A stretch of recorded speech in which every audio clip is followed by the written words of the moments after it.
इधर से भी एक दो नहीं है, क्या है?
बात क्या हुई थी लास्ट में? ग्रीनियर अभिकर्मक वाली लाइन लिख दी थी क्या आपने? उसके लिए लिख दो। ग्रीनियर अभिकर्मक की विक्रिया CO2 से करवाने पर, ग्रीनियर अभिकर्मक की विक्रिया CO2 से करवाने पर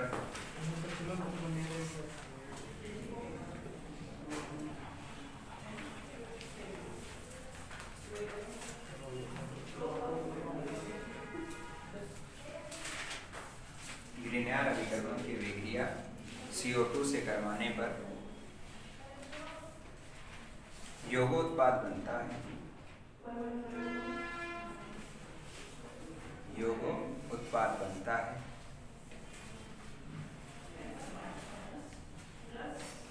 जिसके जल अपघटन पर,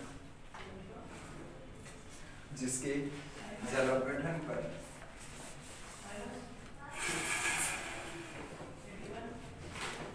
क्या बनता है?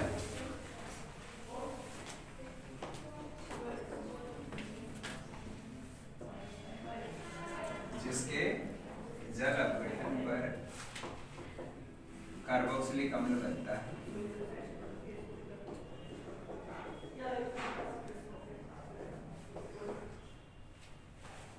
कल वाली ये रिएक्शन जो लास्ट में दी थी एग्जांपल नहीं कर पाए हो क्या? बहुत बढ़िया। ये ऋण आवेशित भाग किस पे अटैक करेगा? कार्बोनिल समूह पे। कार्बोनिल समूह के कार्बन पे, कार्बन डाइऑक्साइड के कार्बन पे अटैक करेगा तो ये इस साइड बन जाएगा ऑक्सीजन की साइड, और ये इस पे क्या आ जाएगा फिर? ऑक्सीजन पे माइनस, और इससे कौन जुड़ गया? CH3 आकर जुड़ गया। CH3 से कौन जुड़ गया? CH3C, इसके साथ डबल बॉन्डेड हो, ये रहा डबल बॉन्डेड हो, O माइनस, ये O माइनस, MgBr जैसे था एज इट इज यहाँ पे जुड़ जाएगा। इसके जल अपघटन से कार्बोक्सिलिक अम्ल, यहाँ देखो जल अपघटन का मतलब यहाँ से ये बनेगा, इसकी साइड H आ जाएगा क्योंकि इसकी साइड माइनस है तो ये प्लस वाला भाग, और इसकी साइड प्लस है तो इसकी साइड कौन आ जाएगा? माइनस वाला। कॉपी करो। नंबर 5 रिएक्शन अपन पढ़ते हैं। एसिल हैलाइड भी लिखा हो तब भी यही है, फ्लोराइड भी यही है, एनहाइड्राइड से जितने भी अम्ल व्युत्पन्न होते हैं उन सभी से अम्ल का निर्माण किया जा सकता है, क्योंकि वो खुद किससे बने? अम्ल से बने। उनसे वापस किसका निर्माण हो सकता है? अम्ल का। और सामान्यतः ये किससे होगा? उनमें से जल का यानी जल अपघटन करवाने से। एसिल क्लोराइड किसको बोलते हैं? इसको बोलते हैं RCOC, या अम्ल क्लोराइड। इसका अम्लीय माध्यम में जल अपघटन करवा रहे हैं तब तो क्या बनेगा? कार्बोक्सिलिक अम्ल बनेगा, ठीक है। और इसका क्षारीय माध्यम में जल अपघटन करवाएंगे या फिर जल उदासीन माध्यम में करवाएंगे तो क्या बन जाएगा? कार्बोक्सिलेट आएंगे।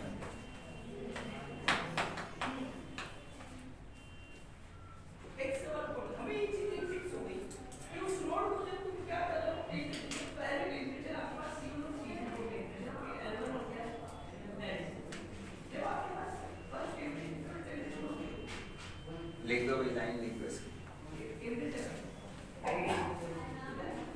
अम्ल क्लोराइड व एसिड, अम्ल क्लोराइड व अम्ल एनाइड्राइड, अम्ल क्लोराइड व अम्ल एनाइड्राइड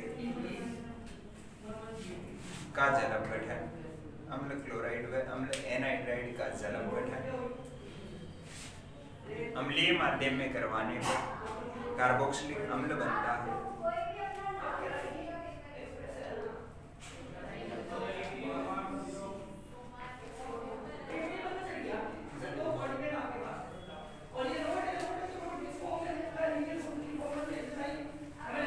क्या करवाने पर? अम्लीय माध्यम में करवाने पर कार्बोक्सिलिक अम्ल बनता है।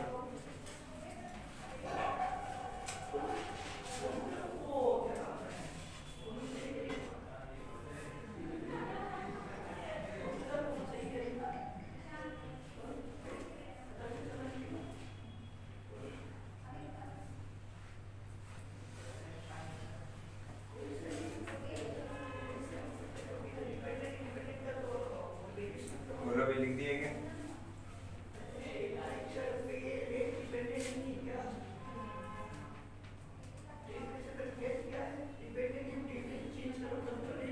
और इसमें वो लाइन क्षारीय माध्यम वाली लिखी गई, कहाँ लिखी है लाइन बता भाई? करवाने पर कार्बोक्सिलिक अम्ल बनता है। हाँ, इसी में आगे लिख दो। क्षारीय माध्यम में जल अपघटन करवाने पर कार्बोक्सिलेट आयन बनता है। क्षारीय माध्यम में जल अपघटन करवाने पर क्या बनता है? क्षारीय माध्यम में जल अपघटन करवाने पर कार्बोक्सिलेट आयन बनता है।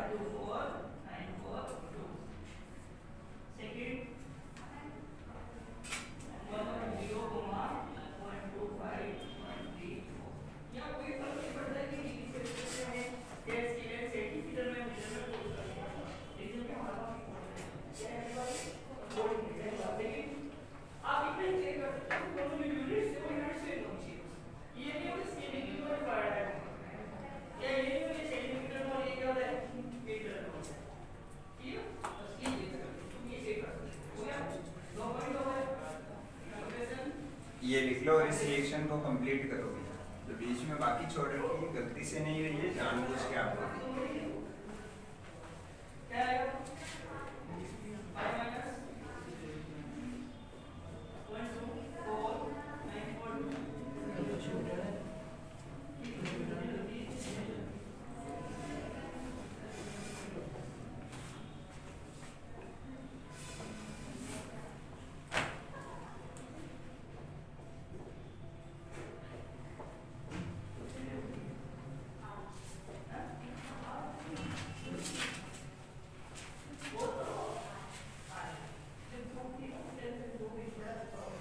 दो रिएक्शन नीचे की तरफ लिखी हुई है, दो ऊपर भी लिखी है।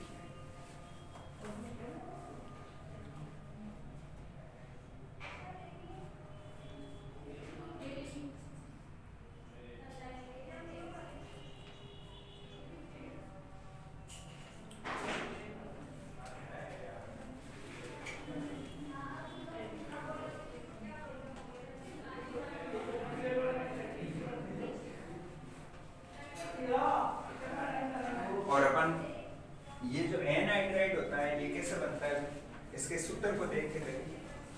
ये देखो CH3C डबल बॉन्ड O और CH3C डबल बॉन्ड O, ये दो अम्ल के अणु एक साथ इकट्ठे हो रहे हैं, लेकिन उसमें से क्या हो रहा है, एक जल का अणु बाहर निकल रहा है। जल का अणु बाहर निकलता है किसी में से, तो उसके लिए शब्द क्या काम में लेते हैं, एनहाइड्राइड। निर्जलन जो होता है वो जल का अणु बाहर निकल जाता है किसी दो अणु में से, दो अणु के जुड़ने से एक में से, किसी से बना हुआ यौगिक जिसमें से जल का अणु बाहर निकल गया, तो उसको वो जो नया बना है उसको पहले वाले का एनहाइड्राइड कहते हैं। ये किससे बना है, अम्ल से, इसलिए इसको कहते हैं अम्ल का एनहाइड्राइड। तो इसमें सीधा अपन H2O भी जोड़ते हैं ना, तो डायरेक्ट अपने पास क्या बन जाएगा, सीधा कार्बोक्सिलिक अम्ल बन जाएगा।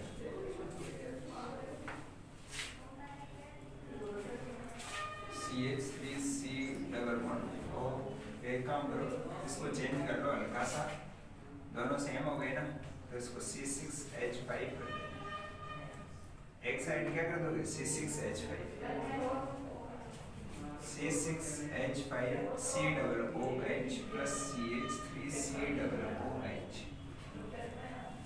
दोनों ही इसमें तो क्या बनते हैं अम्ल एनाइड्राइड में कार्बोक्सिलिक अम्ल ही बनते हैं। यहाँ देखो दोनों ही कैसे बने कार्बोक्सिलिक अम्ल ही बने, जो दोनों पार्ट थे वो किसमें कन्वर्ट होंगे कार्बोक्सिलिक अम्ल में ही कन्वर्ट होंगे।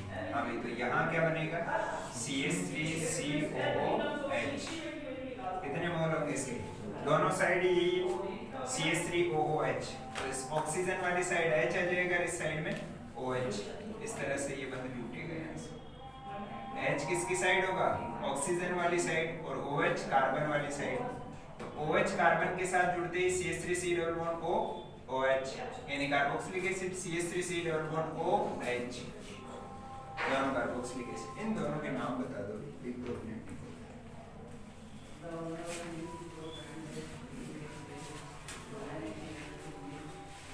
लिखो इनके नाम क्या क्या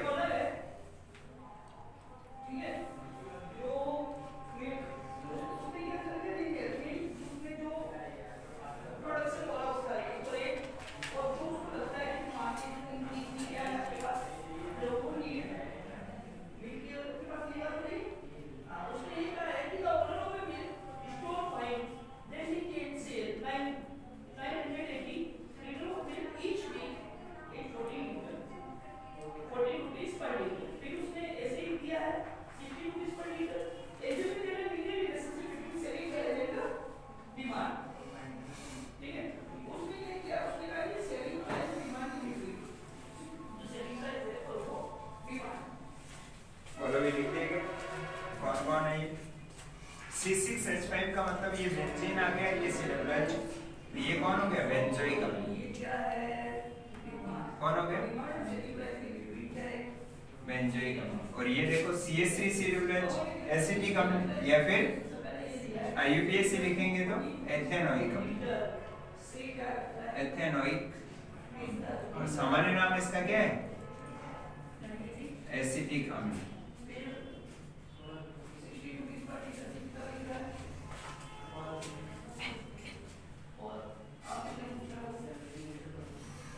अभी नेक्स्ट, अब देखें कौन कौन से आपने अम्ल व्युत्पन्न लिख लिए, किन किन से लिख लिया, कौन सा बाकी है अम्ल व्युत्पन्न कौन कौन होते हैं। अच्छा ये रिएक्शन बीच में जो छोड़ दी थी वो तो आपने पूरी कर दी, क्या बना है CH3C=OH और इसमें CH3C=OO-, ये कार्बोक्सिलिक अम्ल और ये कार्बोक्सिलेट है।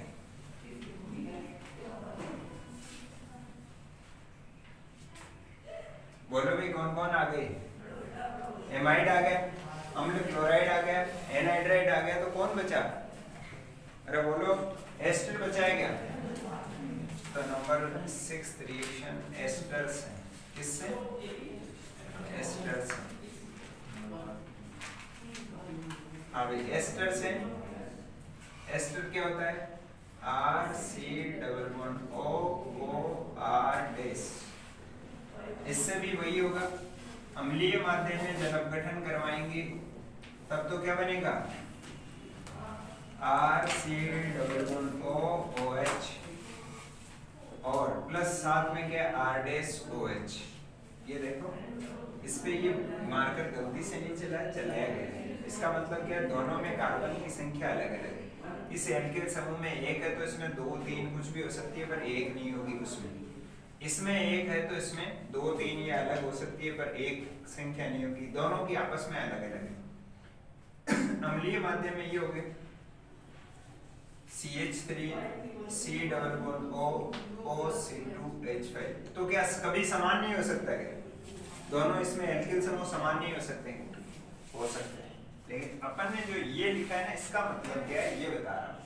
एस्टर में तो दोनों साइड एल्किल समूह समान हो सकते हैं, ये मैं मना नहीं कर रहा हूँ। कल को आप लोग ट्यूशन लेके आ जाओ कि सर आपने लोग ऐसे बताया, ये देखो ट्यूशन नहीं दे रही कैसे आया हुआ ट्यूशन है, बात करते हैं।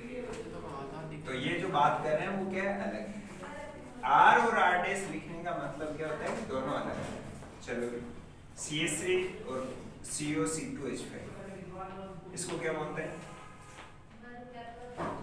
है तो ये क्रियात्मक समूह ईथर की एस्टर की बात कर रहे हैं, तो एस्टर के ही यौगिक हैं, पर इसका नाम भी बताना है आपको।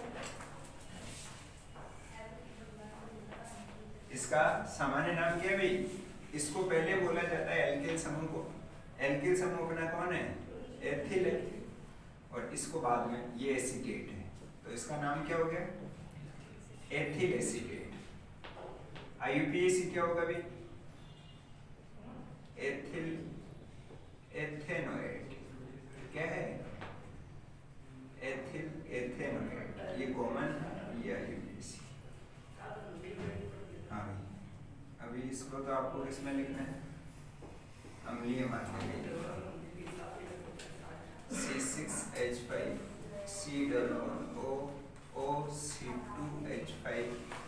इस बार अपन बात कर लेते हैं क्षारीय माध्यम की। कौन से माध्यम की? क्षारीय माध्यम की। तो क्षारीय माध्यम में तो क्षार की बात होगी, तो इसमें जो कार्बोक्सिलिक अम्ल वाला भाग है, ये देखो, जो ऑक्सीजन से जुड़ा हुआ एल्किल समूह है वो तो किसमें कन्वर्ट होता है?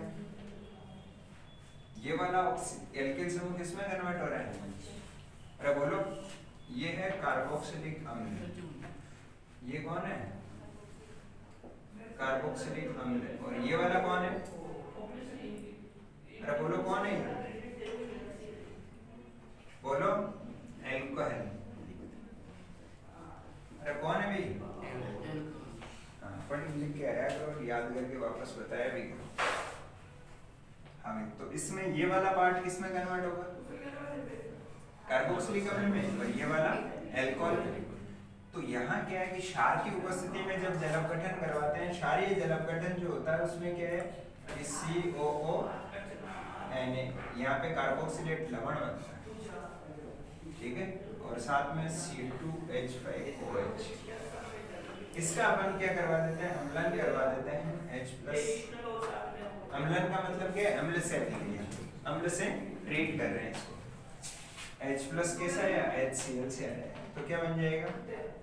C6H5COOH plus NaCl। ये हो गया। लाइन लिख दो इसके लिए। रिएक्शन लिख ली आपने? पहले लिख देते। हाँ, लिख दो पहले रिएक्शन। वैसे रूल के अकॉर्डिंग तो क्या होता है?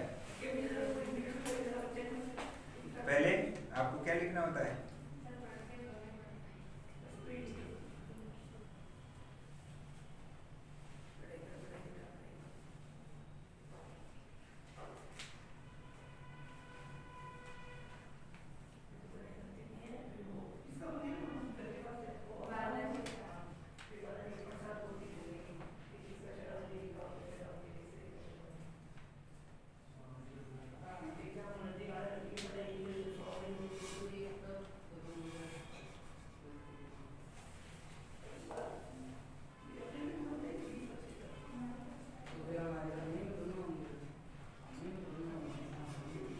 एनसीईआरटी में एक क्वेश्चन दे रखा है, पाठ्यक्रम प्रश्न 12.7, जो आपको करके लाना है। दिक्कत आती है तो आप वापस आके कल पूछो।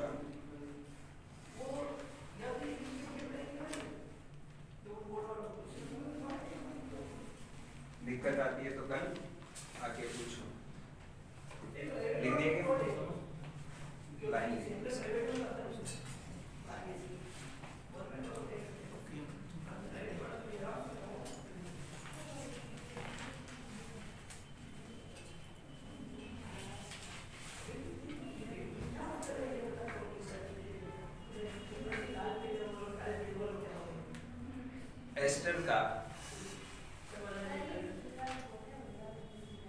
एस्टर का अम्लीय जल अपघटन करवाने पर,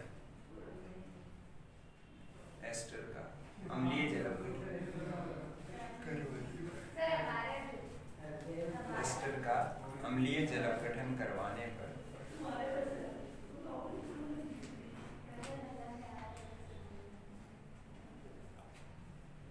एक मोल कार्बोक्सिलिक अम्ल, 1 मोल कार्बोक्सिलिक अम्ल, 1 मोल कार्बोक्सिलिक कार्बोक्सिलिक अम्ल व एक मोल अल्कोहल का निर्माण होता है। अल्कोहल का निर्माण होता है।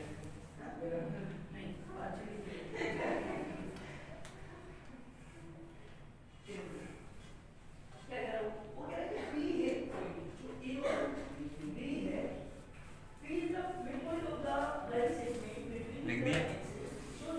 एस्टर के क्षारीय जल अपघटन पर कार्बोक्सिलेट लवण बनता है। एस्टर के क्षारीय जल अपघटन पर कार्बोक्सिलेट लवण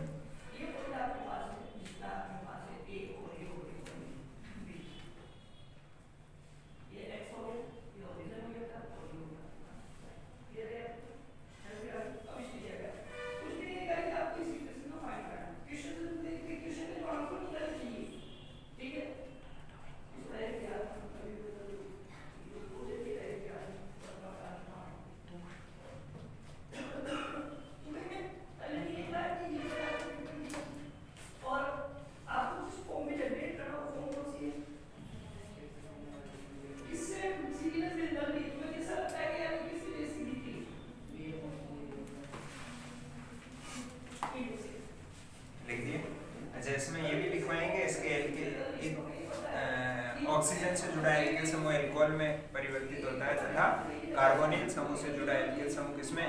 कार्बोक्सिलिक अम्ल में। लिख लो, ध्यान रखने वाला पॉइंट। एस्टर के ऑक्सीजन से जुड़ा एल्किल समूह, एस्टर के ऑक्सीजन से जुड़ा एल्किल समूह, एस्टर के ऑक्सीजन से जुड़ा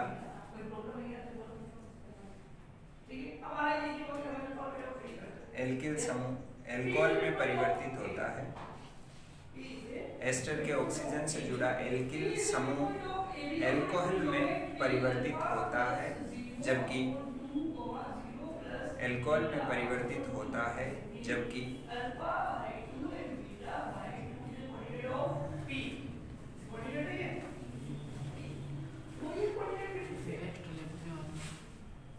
क्या होगा? कार्बोनिल समूह से जुड़ा एल्किल समूह, जबकि कार्बोनिल समूह से जुड़ा एल्किल समूह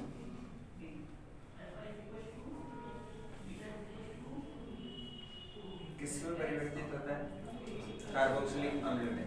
कार्बोनिल समूह से जुड़ा एल्किल समूह, कार्बोनिल समूह किसको बोलते हैं? कार्बोनिल समूह से जुड़ा एल्किल समूह कार्बोक्सिलिक अम्ल में परिवर्तित होता है।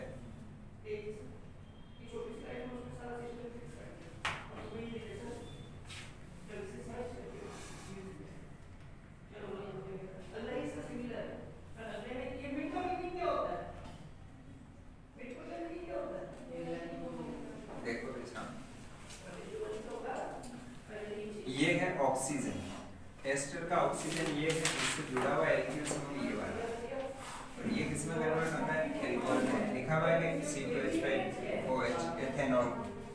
ठीक है। दूसरा कौन है भी? ये है कार्बोनिल समूह। ये C डबल बॉन्ड को क्या कहते हैं? कार्बोनिल समूह। तो कार्बोनिल समूह से जुड़ा हुआ एल्किल समूह किसमें कन्वर्ट होता है? कार्बोक्सिलिक अम्ल में। बोलो भाई, सब में यही हो रहा है। और इसकी ये रिएक्शन जो है वो कौन से प्रोसीजर में हो रही है? ये रिवर्सिबल रिएक्शन है या रिवर्सिबल है। वापस जो कन्वर्ट होती है, उत्पाद जो उत्पाद बना रही है और उत्पाद वापस क्रियाकारक बनाते हैं, तो इसको क्या कहते हैं? उत्क्रमणीय या अनुत्क्रमणीय? उत्क्रमणीय। अनुत्क्रमणीय नहीं, अनुत्क्रमणीय तो जो एक ही दिशा में होती है। ये है क्या? उत्क्रमणीय को बोलते हैं रिवर्सिबल। ठीक है। अनुत्क्रमणीय को बोलते हैं इरिवर्सिबल। तो ये अपनी रिएक्शन कैसी है? रिवर्सिबल है। कैसी है? उत्क्रमणीय है, दोनों साइड हो रही है। हाँ, इसका उत्तर क्या था? CH3COOH plus C2H5OH। ये देखो,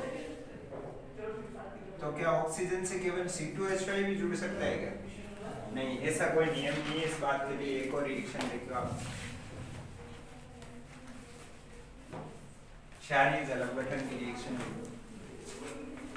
इसके बाद अपन नया टॉपिक, अगला टॉपिक डिस्कस करेंगे। ये निर्माण की अभिक्रियाएं पूरी होगी। इसके बाद नया टॉपिक जो अपन डिस्कस करेंगे वो क्या है भाई इसका अगला टॉपिक भौतिक गुण। कोई भी कार्बनिक यौगिक है उसके लिए अपन किस स्टेप में चलते हैं? पहले खुद की परिचय की बात करते हैं IUPAC, फिर निर्माण, फिर भौतिक और फिर रासायनिक गुण। ये रिएक्शन लिख दो भी।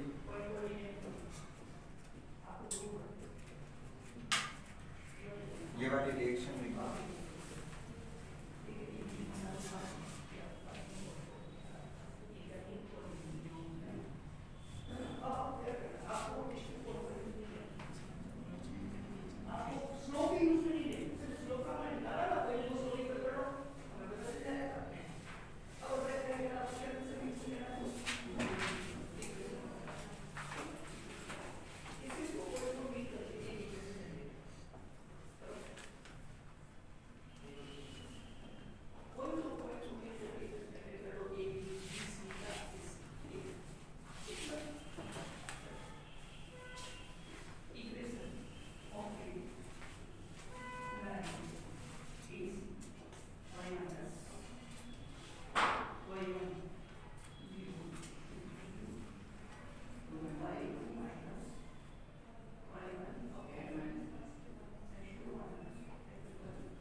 क्या बनेगा?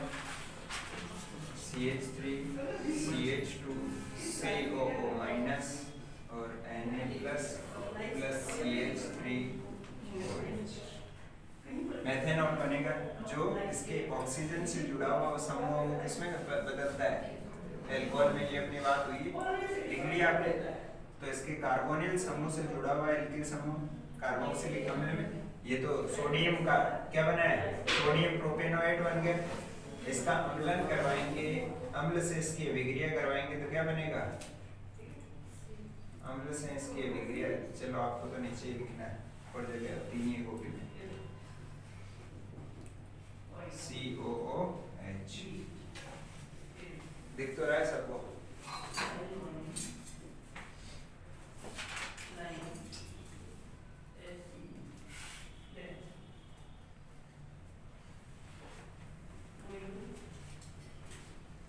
बोलो यहाँ तक आ गए। इसके बाद अपन बात करते हैं भौतिक गुणों की। भौतिक गुण का मतलब अपन बात करते हैं भौतिक अवस्था की, वो द्रव है, गैस है या फिर ठोस है। फिर बात करते हैं उसमें क्वथनांक की, विलेयता की। ये बातें किसमें आती है? भौतिक गुणों में। रासायनिक गुण में क्या आता है? उसकी रासायनिक अभिक्रिया। जितने भी वो रासायनिक रिएक्शन केमिकल रिएक्शन दर्शाता है वो सारी की सारी क्या उनके रासायनिक। इधर देख ले। भौतिक अवस्था में अपन बात करते हैं C1 से लेके C9 तक के जो सदस्य हैं वो कैसे होते हैं? रंगहीन अरुचिकर गंधयुक्त द्रव होते हैं। रंगहीन अरुचिकर गंधयुक्त द्रव होते हैं मतलब जो सुनने में अच्छे नहीं लगते हैं, सुन के आपको अजीब सा लगता है, ठीक है? वो कैसे होते हैं? अरुचिकर गंध वाले। उनको क्या बोलते हैं? अरुचिकर गंध बोलते हैं। हाँ, अच्छी नहीं लग रही तुझे? रुचिकर लिखेंगे फिर इसको अच्छी गंध वाले बताए। ये बोल रहा है कि जैसे कि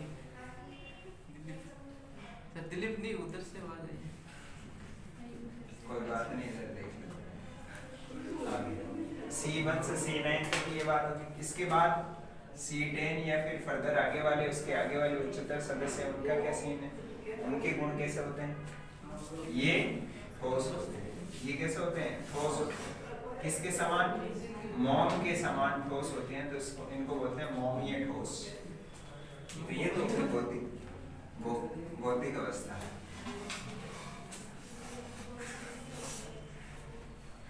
हाँ, दूसरा अपन बात कर लेते हैं किसकी? क्वथनांक की बात कर ले क्या?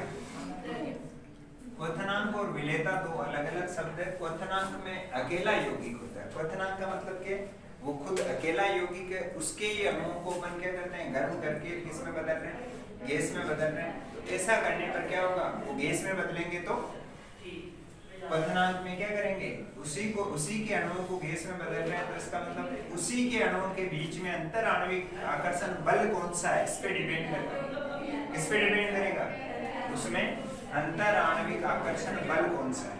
ठीक है, तो क्वथनांक के लिए आपको क्या पढ़ना है, अंतर आणविक आकर्षण बल पढ़ना है। तो बोलो कार्बोक्सिलिक जो अम्ल है, कार्बोक्सिलिक जो अम्ल है, इस कार्बोक्सिलिक अम्ल के अणुओं के बीच में कौन सा बंध होता है, C double bond O H, और इधर से भी कौन है, एसिटिक अम्ल, C डबल बॉन्ड O और ये OH। ये देखो, जब भी हाइड्रोजन फोन के बीच में आता है, जब भी हाइड्रोजन किसके बीच में आता है, फोन के बीच में आता है, तो नेटवर्क पकड़ लेता है। ठीक है, क्या करता है, ये नेटवर्क पकड़ता है, तो इस तरह से लाइनें बताते हैं। अरे देखते हो कि नेटवर्क की लाइन ऐसे ही आती है मोबाइल में, तो खड़ी रहे। ये कोई मोबाइल है क्या, ये सब नेटवर्क होते हैं, नेटवर्क ही रहेगा इसमें। ये ढंग से पड़ेगा ना तब तो नेटवर्क रहेगा, नहीं तो गायब हो जाएगा। हाँ भाई, तो ये जो है, ये क्या है, ये है अंतर आणविक आवाज, अंतर आणविक हाइड्रोजन बंध, अंतर आणविक हाइड्रोजन बंध। तो कार्बोक्सिलिक अम्ल के अणुओं के मध्य क्या कौन सा बंध होता है, अंतर आणविक हाइड्रोजन बंध होता है। और ये देखो, एसिटिक अम्ल जो है वो क्या बनाता है, दो अणु एक साथ जुड़ जाते हैं और इसको क्या बोलते हैं, द्विलक बोलते हैं। इसको क्या बोलते हैं, द्विलक, ये फिर डाइमर, ये फिर डाइमर बोलते हैं। तो इस तरह से दो अणु एक साथ, ये संगुणन का उदाहरण और पढ़ते हो, विलियन जो चैप्टर है उसमें संगुणन का उदाहरण पढ़ते हैं। किसका, 1/2 गुणांक जो होता है उसके लिए, किसके लिए, 1/2 गुणांक के लिए। 1/2 गुणांक जो होता है उसके लिए क्या पढ़ते हैं अपन, संगुणन में ये पढ़ते हैं कि ये दो अणु एक साथ हो जाते हैं, इसलिए सामान्यतः तो इसका अणुभार 60 होता है, लेकिन जब उस विलियन में से इसको बाहर निकालेंगे तो एक साथ कितने अणु आएंगे, 2 आएंगे। ये मैंने जो पकड़ रखे हैं इसमें कितने अणु हैं, 2 अणु हैं। 2 अणु है तो उनका अणुभार कितना होगा, 120, जबकि इनका वास्तविक अणुभार कितना होता है, 60। तो ये असामान्य अणुभार प्रदर्शित करते हैं कौन, एसिटिक अम्ल, और वो किसके कारण है, संगुणन के कारण, योग के कारण, जुड़ने के कारण। इनका योग किससे होता है, अंतर आणविक हाइड्रोजन बंध से। आगे अब जैसे जैसे यहाँ पे हाइड्रोकार्बन भाग बढ़ेगा वैसे वैसे क्या होगा, जैसे जैसे कार्बन की संख्या, हाइड्रोकार्बन भाग कौन सा है, एसिटिक अम्ल, कार्बन कार्बोक्सिलिक अम्ल में RCOOH, ये है हाइड्रोकार्बन भाग। इसमें कितने कार्बन होते हैं, 1 भी हो सकता है, 2 भी हो सकते हैं, 3 भी हो सकते हैं। सिलेबस तो जैसे है वैसे ही रहेगा। इधर ये कार्बन की संख्या जो अलग अलग है इसको बोलते हैं हाइड्रोकार्बन भाग। और हाइड्रोकार्बन भाग में जैसे जैसे कार्बन की संख्या बढ़ेगी वैसे वैसे क्या होगा, हाइड्रोकार्बन भाग कैसा होता है, अध्रुवीय होता है, जल विरागी भाग होता है, जल से दूर भागता है। और ये हाइड्रो जो क्या कर रहा है, हाइड्रोजन बंध जो उसको डिस्टर्ब कर रहा है क्या, अरे बोलो, जल विरागी है तो यहाँ जल लिया है क्या आपने क्वथनांक में, क्वथनांक का क्या बताया था स्टार्टिंग में, केवल और केवल यौगिक खुद होता है, यानी यहाँ पे कौन है, केवल और केवल कार्बोक्सिलिक अम्ल है। तो इसका मतलब यहाँ पे हाइड्रोजन बंध जो उस पर कोई इफेक्ट नहीं होगा, किसका, इसका अध्रुवीय भाग। ठीक है, अब क्या होगा, द्रव्यमान जैसे जैसे बढ़ता है वैसे वैसे क्या होता है, क्वथनांक भी बढ़ता है। क्वथनांक द्रव्यमान की क्या होता है, समानुपाती होता है, इसलिए कार्बन की संख्या बढ़ने पर क्या होगा भी, क्वथनांक भी बढ़ेगा, बॉइलिंग पॉइंट भी। ठीक है, क्या कारण है इसका, क्वथनांक कार्बन की संख्या बढ़ने पर क्वथनांक बढ़ेगा, इसका क्या कारण है भी? क्योंकि द्रव्यमान बढ़ने पर क्वथनांक बढ़ता है, ठीक है।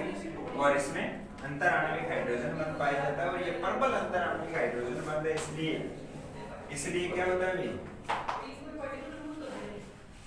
इसलिए जो आपके कार्बोक्सिलिक अम्ल है, इनके क्वथनांक का क्रम, इनके बॉइलिंग पॉइंट का क्रम जो होता है वो सबसे ज्यादा होता है जितने भी सामान्य यौगिक हैं। अब तक अपन ने जो पढ़ा है उसमें ये पढ़ा है कि कार्बोक्सिलिक अम्ल जो है, इसके अलावा एल्कोहल जो होता है, कौन? एल्कोहल का सर्वाधिक होता है क्वथनांक, लेकिन एल्कोहल से भी ज्यादा किसका होता है? कार्बोक्सिलिक अम्ल। इसके बाद एल्डिहाइड ले लो, कोई कीटोन ले लो, कोई सा भी ले लो। एल्केन का तो सबसे कम होता है, ये बेसिक कंपाउंड होते हैं। इस तरह से ऑर्डर ले। फिर अपन बात कर लेंगे किसकी? विलेयता की। ये लिखना मत भी, ये दिखा दिया जाएगा। जल में इनको बोलने पर क्या होगा? विलेयता का मतलब क्या है? कोई ना कोई विलायक होगा, और विलायक अपने पास सामान्यतः कौन होता है? जल। तो जल में इनको जैसे ही बोलेंगे तो जल के साथ भी ये क्या बनाते हैं? हाइड्रोजन बॉन्ड बनाते हैं। तो इसलिए इसका मतलब ये क्या होंगे? जल में विलय होंगे। जल में ये क्या होंगे भी? विलय होंगे।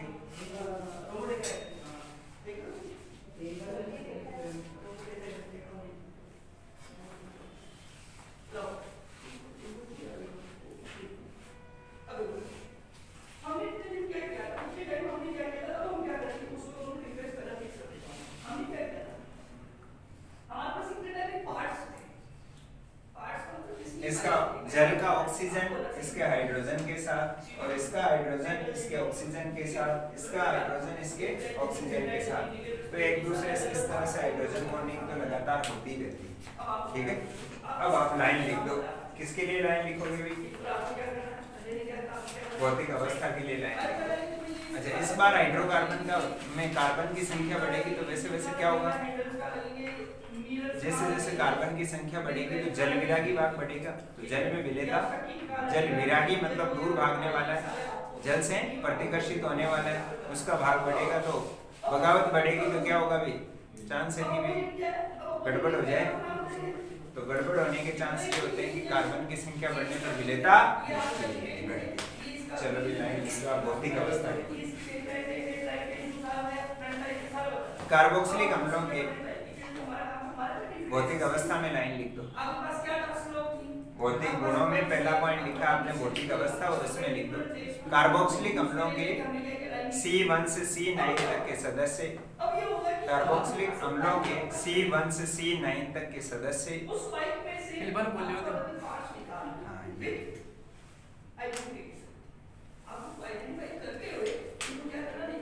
चाय पानी की जरूरत है या चाय पानी ज्यादा पीते हैं?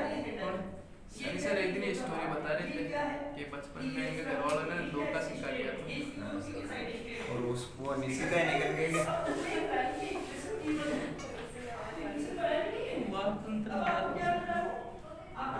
क्या लिखा है? कार्बोक्सिलिक अम्लों के C1 से C9 तक के सदस्य अरुचिकर गंधयुक्त रंगहीन द्रव होते हैं। अरुचिकर गंधयुक्त रंगहीन द्रव होते हैं।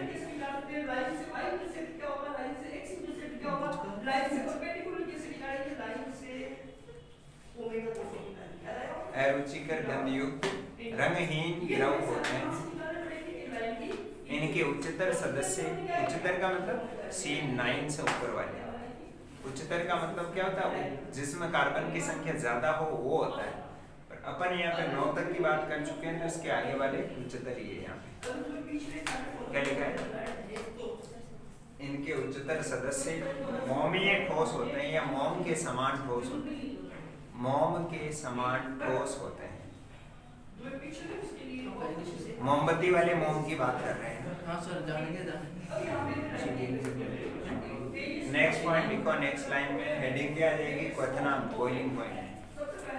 नेक्स्ट पॉइंट लिख दो क्वथनांक। क्वथनांक में लाइन लिख दो।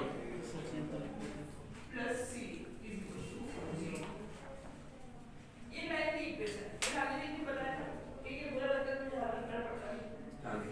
लिखा है? क्वथनांक में लाइन लिख लो। कार्बोक्सिलिक अम्लों के अणुओं के मध्य परबल अंतर आणविक कार्बोक्सिलिक अम्लों के अणुओं के मध्य परबल अंतर आणविक हाइड्रोजन बंध होने के कारण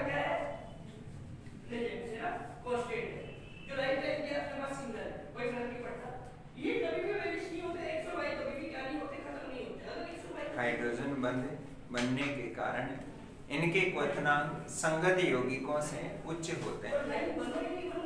कार्बोक्सिलिक अम्लों के अणुओं के मध्य परबल अंतर आणविक हाइड्रोजन बंध बनने के कारण इनके क्वथनांक संगत यौगिकों से उच्च होते हैं। संगत का मतलब एल्कोहल है, एल्डिहाइड है, कीटोन है, ईथर है, अम्ल एल्किल हैलाइड है, वो सारे के सारे उन सब से एल्केनों से सबसे ज्यादा होता है। और संगत का मतलब क्या होता है?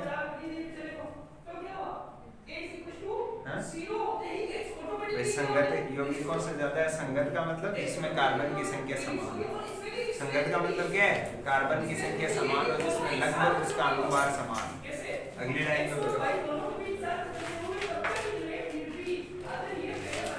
कार्बोक्सिलिक अम्ल हाइड्रोजन बंध द्वारा द्विलक का निर्माण करते हैं। कार्बोक्सिलिक अम्ल हाइड्रोजन बंध द्वारा द्विलक का निर्माण करते हैं। किसका निर्माण करते हैं? द्विलक का निर्माण करते हैं।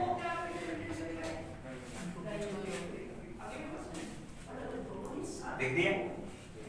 द्विलक का निर्माण करते हैं। अब ये डिजाइन बना लो आप। ये जो आपको दिख रहा है द्विलक डाइमर, अब ये इस तरह की संरचना बनाओ। बना दी तो अच्छी बात है, गलत कहीं नहीं। बना दी हो तो गलत हो ही नहीं सकता, ना बनाई हो तो होता है गलत।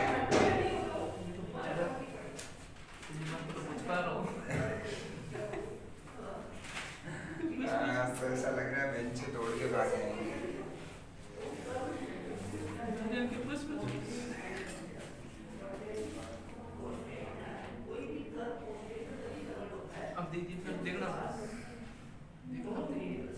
वो संगीत स्वर में संगीत जिस तरह से चलता है वैसे अप और डाउन आते हैं कि ये ओबरा सॉन्ग होता है ना।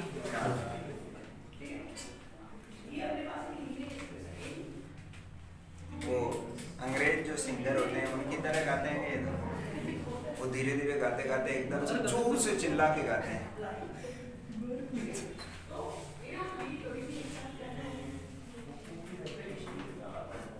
लिख दिया ना? अगली लाइन में लिखो।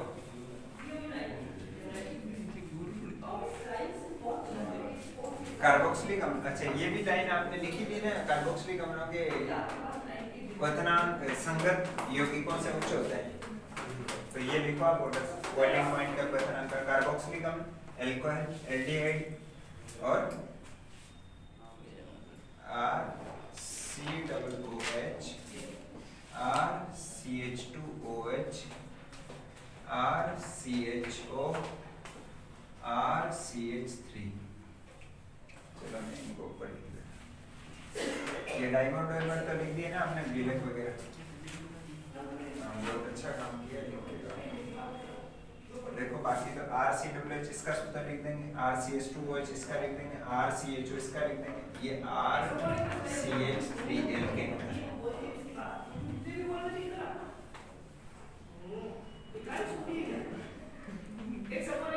विलेयता अभी नहीं लिखनी है, एक लाइन और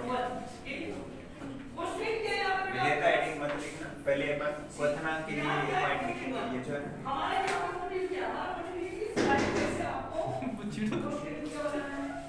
द्रव्यमान की जगह अणुभार समझौता के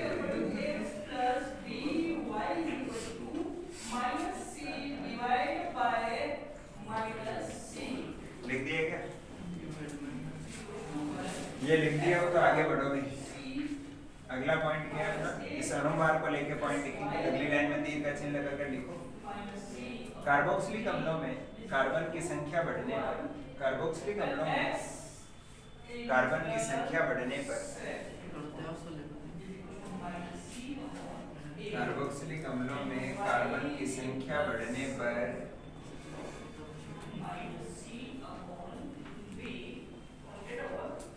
अणुभार बढ़ने के कारण क्वथनांक बढ़ता है। अणुभार बढ़ने के कारण क्या होता है? क्वथनांक बढ़ता है।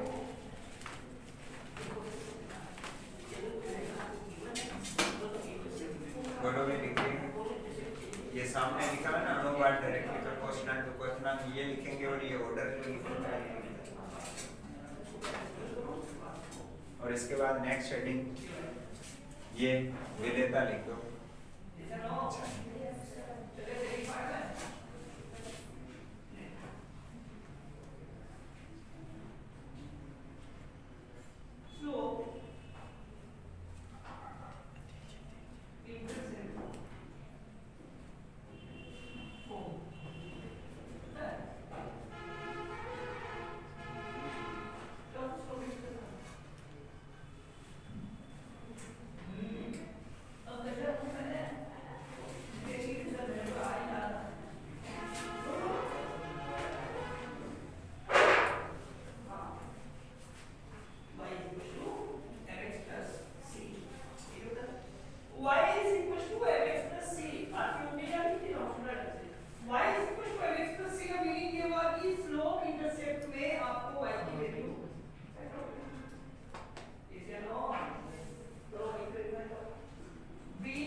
कार्बोक्सिलिक अम्लों को जल में मिलाने पर ये जल के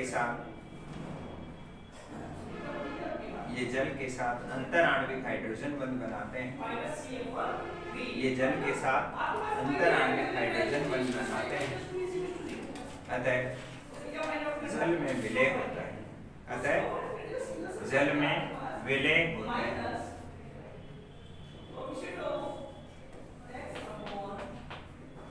अतः जल में विलय होते हैं।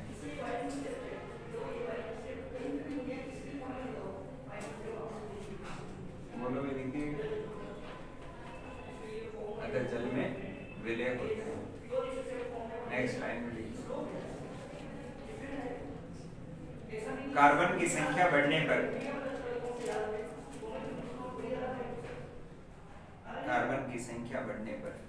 जल विरागी हाइड्रोकार्बन भाग बढ़ता है। कार्बन की संख्या बढ़ने पर जल विरागी हाइड्रोकार्बन भाग बढ़ता है। जल विरागी हाइड्रोकार्बन भाग बढ़ता है। अतः जल में विलेयता घटती है। अतः जल में विलेयता घटती है।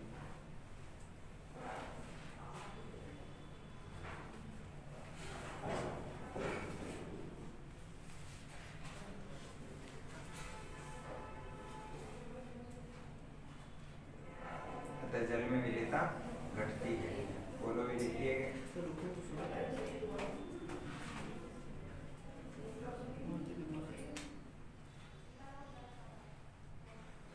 अभी ये सामने लिखा हुआ लिख दो।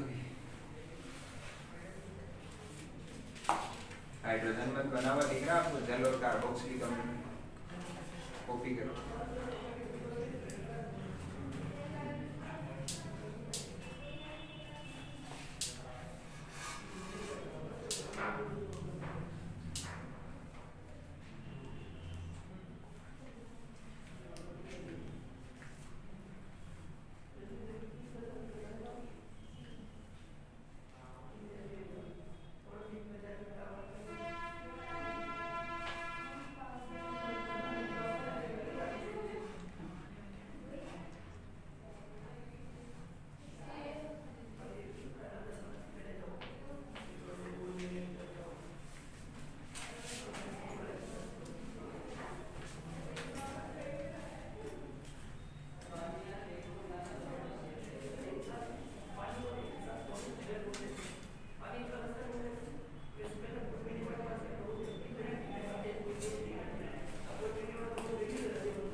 रासायनिक गुणों के। रासायनिक गुण कार्बोक्सिलिक अम्लों के क्या होते हैं? कार्बोक्सिलिक अम्ल निम्न अभिक्रियाएं प्रदर्शित करते हैं।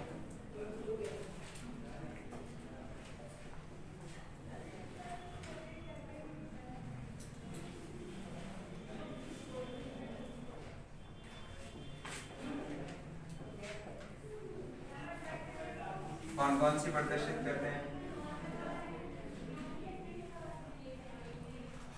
OH बंध। कौन सा बंध? OH बंध के वितरण की यहाँ से टूटेगा।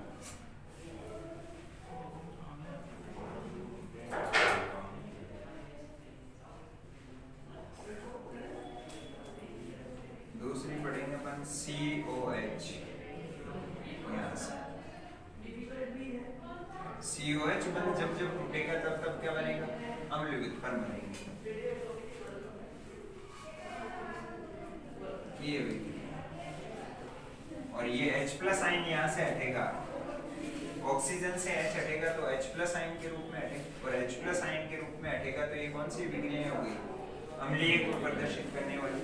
और तीसरी है COOH समूह की अभिक्रिया। COOH समूह की अभिक्रिया COOH समूह की अभिक्रिया।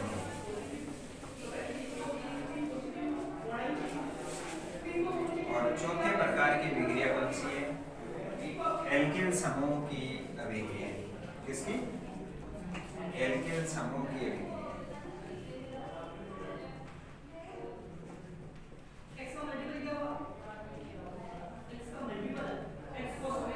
एल्किल समूह यानी R की अभिक्रिया है। इसमें नंबर 1 हेडिंग डाल दो भाई।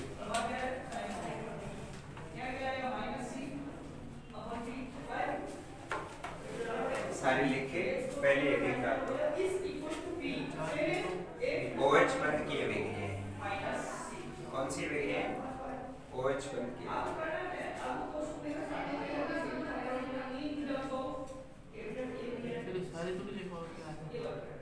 नहीं, एक रिएक्शन पढ़ेंगे।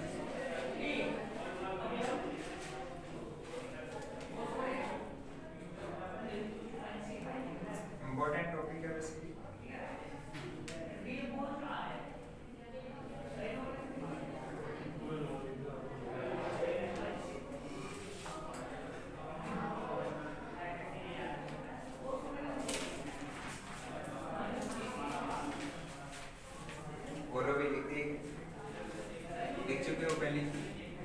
इसमें अपन जो अभिक्रिया पढ़ेंगे वो कौन सी अभिक्रिया होगी? धातु व क्षारों से अभिक्रिया, ये अभिक्रिया। अब ये अपन जो गुण पढ़ रहे हैं किसके पढ़ रहे हैं? रासायनिक गुण किसके पढ़ रहे हैं? कार्बोक्सिलिक अम्लों के। अम्ल है, अम्ल की अभिक्रिया धातु से करवाते हैं तब क्या बनता है? अम्ल की अभिक्रिया धातु से करवाएंगे तब क्या बनेगा? बोलो, अरे बोलो भाई। हाइड्रोजन गैस मुक्त होती है। अम्ल धातुओं से क्रिया करके हाइड्रोजन गैस देता है, और हाइड्रोजन गैस मुक्त होती है। इसका मतलब किसकी प्रवृत्ति प्रदर्शित कर रहा है? ये अम्लीय गुण प्रदर्शित कर रहा है। ये अम्ल है और ये धातु सामान्यतः कौन सा गुण प्रदर्शित करती है? क्षारीय। इसलिए धातु के मूलक को भी क्या कहते हैं? क्षारीय मूलक कहते हैं। धातु से बना हुआ आयन CH2COOH+ सोडियम। हाँ भाई, अम्ल क्षार से अभिक्रिया करके क्या बनाता है? अम्ल क्षार से अभिक्रिया करके क्या बनाता है? अरे बोलो, बोलते क्यों नहीं हो? लवण और जल बनाता है क्या? लवण और जल। ये देखो, कार्बोक्सिलेट एसीटेट, सोडियम एसीटेट लवण है और ये जल है। ये कौन है भाई? लवण है और ये जल है। तो तो ये कौन था आपके पास? NaOH का मतलब तो क्षार है, ये तो आपको कंफर्म पता है। तो इसका मतलब ये कौन सा गुण प्रदर्शित कर रहा है? अम्लीय गुण प्रदर्शित कर रहा है। अम्ल क्षार की अभिक्रिया से लवण और जल बनता है, ये पता है क्या आपको? ये अभिक्रिया किस बात को प्रदर्शित कर रही है? कार्बोक्सिलिक अम्ल के अम्लीय गुणों को प्रदर्शित कर रही है, यानी H+ आयन को।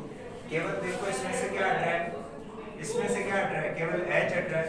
यहाँ से भी क्या हट रहा है? केवल H ही हट रहा है। तो अपन इसमें देखिए क्या लिखा है? OH बंध की अभिक्रिया या OH बंध के विदलन की अभिक्रिया, ठीक है? तो लिख दो इसमें, ये लिखी आपने हेडिंग। अगली लाइन में हेडिंग लिख दो, धातुओं व क्षारों से अभिक्रिया, और इसमें लाइन लिख दो।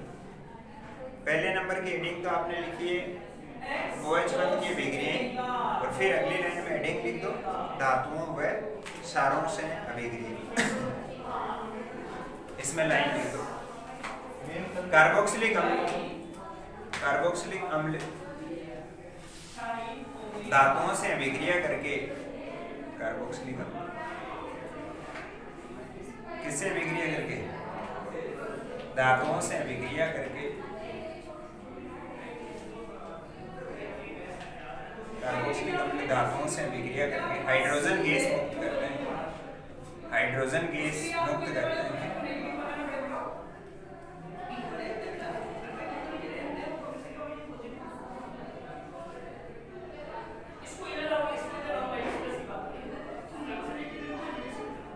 हाइड्रोजन गैस मुक्त करते हैं। आगे और इसी में आगे लिखो, कार्बोक्सिलिक अम्ल क्षारों से क्रिया करके लवण व जल बनाते हैं।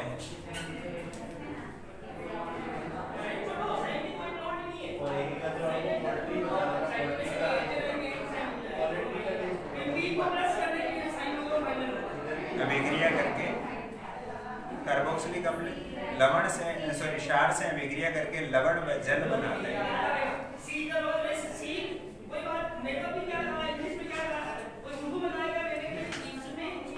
ये समीकरण लिख दो, दोनों के चारों सामने।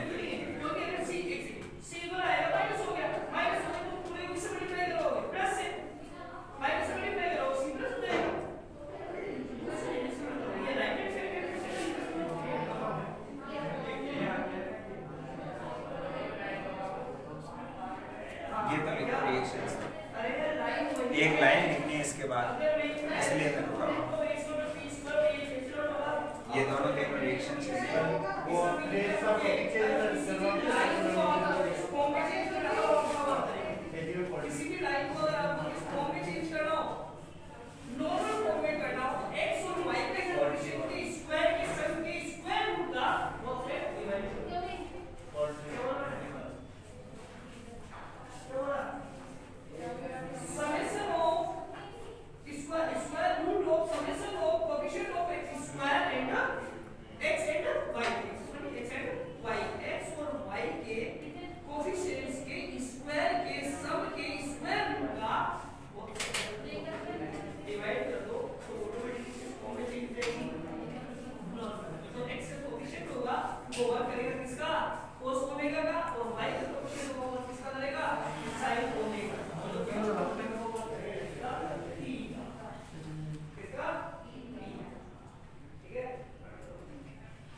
लिखो भी, लाइन लिखो इसके बाद।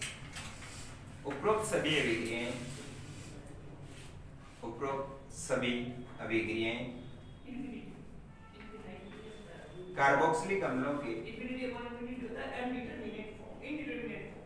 उपरोक्त सभी अभिक्रियाएं कार्बोक्सिलिक अम्लों के अम्लीय गुणों को प्रदर्शित करती है। उपरोक्त सभी अभिक्रियाएं कार्बोक्सिलिक अम्लों के अम्लीय गुणों को प्रदर्शित करती है। कार्बोक्सिलिक अम्लों के अम्लीय गुणों को प्रदर्शित करती है। लिख दिया? बहुत बढ़िया। आगे की बात अपन करते हैं बाद में।